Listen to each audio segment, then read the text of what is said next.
Alright guys, welcome back to Formula 1 news, and going into the summer break, Lewis Hamilton has revealed that he is still confident that he will win at least one race from now until the end of the season, but also saying that the team should not be too stubborn about their car concept, saying that maybe copying Ferrari or Red Bull's sidepod design could be a good idea for them going forwards, but also saying that he's given the team a lot of advice and guidance onto how he would like the car to behave next time around. Very much intrigued to your thoughts in the comment section below. Hit the like button if you enjoy, subscribe if you're new as always, I'd greatly appreciate it. A pretty remarkable statistic so far this year if you guys aren't aware, but I believe it's not just Hamilton that has 6 podiums, to Leclerc's 5. I'm pretty sure Sainz also maybe has 6 now, as I think does Perez, so still kind of incredible that Leclerc, even in fairness, he has 3 wins, but obviously that's not been enough to challenge Verstappen in terms of the championship lead right now. Mercedes are making progress, they're taking strides, they're clawing gaps back on Red Bull and Ferrari, finally competing, it seemed, at the Hungaroring on pretty much pure pace in qualifying and the race itself. So they're making progress. Of course, they have more to come as well, as we looked at in yesterday's video. So Julian Palmer says, and others think that probably they'll get a win at some point or another. Hamilton seems confident that will be the case. Red Bull might already start thinking, okay, look, this season's done and dusted. Let's start thinking about next year. And Mercedes might be able to make further progress as a result of that one. But of course, the question has been raised, right, by Red Bull themselves. Okay, how much do we really think about next year at this point? And Mercedes are thinking the same thing. What does our car look like next season? Do we double down on this no side pod design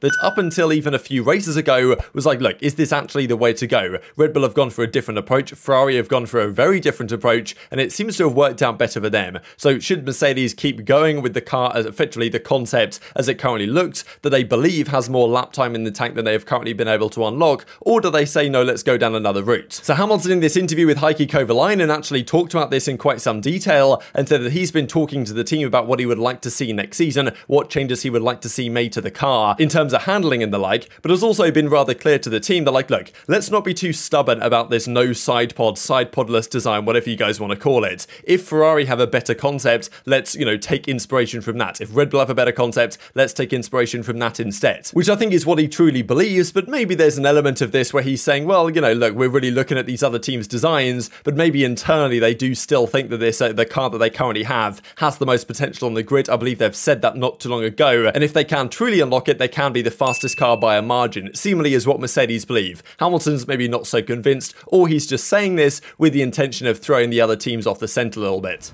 Can this car be competitive this year, or do you think it needs a redrawing for next year, and you are working, everything that you do this year is working for next year, or do you think there's a potential to win races this year with this car? I honestly think there is potential to win races. And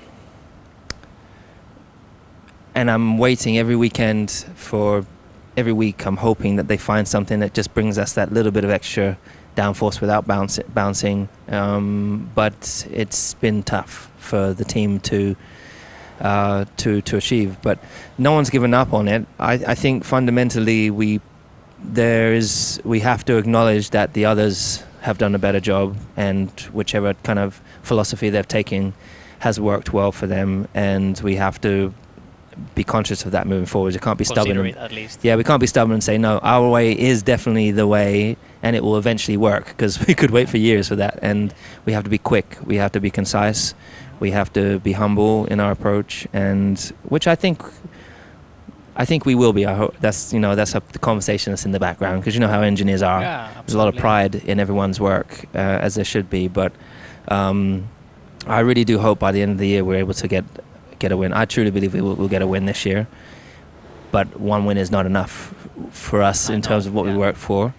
But it will hopefully be in good stead for next year. But I think right now, when I'm talking to the team, I'm like, hey, this is what I don't want next year, and this is what I need next year in this car. And so I'm trying to help steer them to make sure that they provide us with that next year. Yeah. So he also reiterates how, they've got to stay humble as a team, make sure that, okay, yes, the car currently looks like this. Is this the best design? Is it the best for engine cooling? Like all these other factors. Because I guess the theory here was that if you have a smaller sidepod, less resistance, less drag, if the car aerodynamically is actually designed in the best possible way, but it could have downsides in terms of engine cooling, which Mercedes have suffered at some of the hotter circuits so far this season. So for a few reasons, it's got its pros, it's got its cons.